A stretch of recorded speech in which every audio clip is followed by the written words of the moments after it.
Hi and welcome to Cheeky Richo's New York Cheesecake. This is decadent, delicious, very simple using only a few ingredients.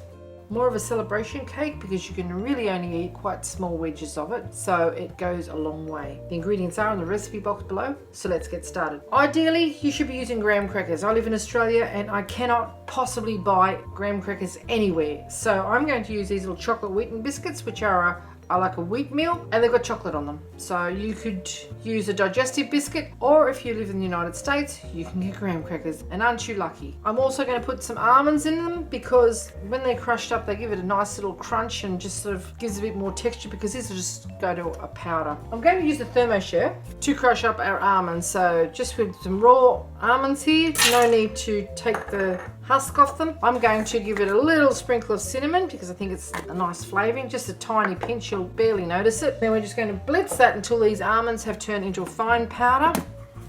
Speed 6 for 20 seconds, and this is what you should have. Now it's in with all of our biscuits, and we're just going to crush those and then mix them with some melted butter, and that will form our crust. Okay, another 20 seconds on speed 6, and this is what you should have. It's really quite a fine mix now. The chocolate's all mixed in with it too, which is also going to act as a binder. Now we're just going to pour in our melted butter, mix that all around, and press it into a pre-prepared spring-form cake pan. This is 20 centimeters or about 8 inches, and when you want to release it, you just unflip this lever and the bottom will actually come out. We've put some baking paper in the bottom of it and preheated our oven to 180 degrees centigrade. Okay, after 5 more seconds at speed 6, this is what you should have. It's really pressable into a bit of a shape, and we're just going to press that into our tin. No need to grease the pan because it's really quite a buttery mix, and with the chocolate it'll release even easier. Press that all in and just come up the sides a little bit. Don't come all the way to the top because it's hard to determine how much filling you're going to have in your cheesecake. So just press that all out. When you get to the side, just come up the sides a little bit, just a tiny bit, not too much. But do try to have it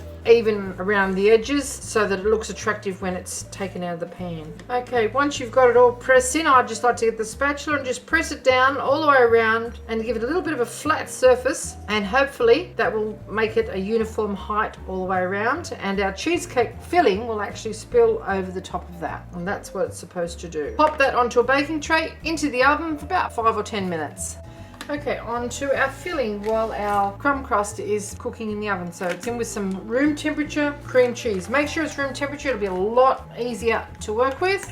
Our sugar, using caster sugar, our vanilla paste, see all those little seeds there? They're actually going to bangle through it like pepper. And we've got our sour cream, and that's what gives it a little bit of tartness and actually cuts through the sweetness of the sugar and the crust. It's in with a little bit of flour as well. And now I'm going to take you to a different workstation where the stand mixer is. Okay, just pop our bowl into the stand mixer, and we're just going to use a silicone-sided blade here and mix that until it's smooth and creamy. Do not overbeat this because it will make it rise, and when it does rise, it will crack and fall. So just start off on low until it's just nice and creamy.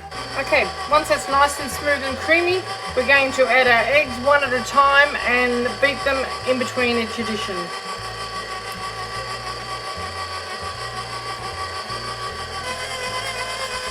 Scrape down the sides to make sure it's all well and truly incorporated. Our crumb crust is out of the oven now. We are just going to wrap the base of our pan with some foil, and that's going to stop the water from getting into our pan because it essentially has a loose base. Now, the reason that we're doing that is we're going to make this into a water bath. So if you've seen our Japanese cotton cheesecake, you know what I'm talking about. We're just going to pour some boiling water, about an inch or 2.5 centimeters or so, into this so it comes halfway up the sides, and that will cook it ever so gently. Now we just remove our nice creamy batter and pour it into our pan, and look at that. Scrape it all out, making sure you get every single skerrick of this luscious goodness out. Now give it a tap to expel any air bubbles and flatten the surface out a bit. Okay, we've got some boiling water now. We're just going to pour in an inch or so on the outside of that foil, and we're going to bake this in the fan forced oven, 175 degrees Celsius, for about an hour and a half, and cool it in the oven. Don't even remove it out of the oven. It'll go nice and brown around the outside and rise up a little bit, and in the center it'll still be a little bit jiggly, almost like a custard, and the residual heat will set that. You cook it too much and it's going to get powdery, bit dry, and not nice and soft and creamy. So into the oven we go. I told you it was simple.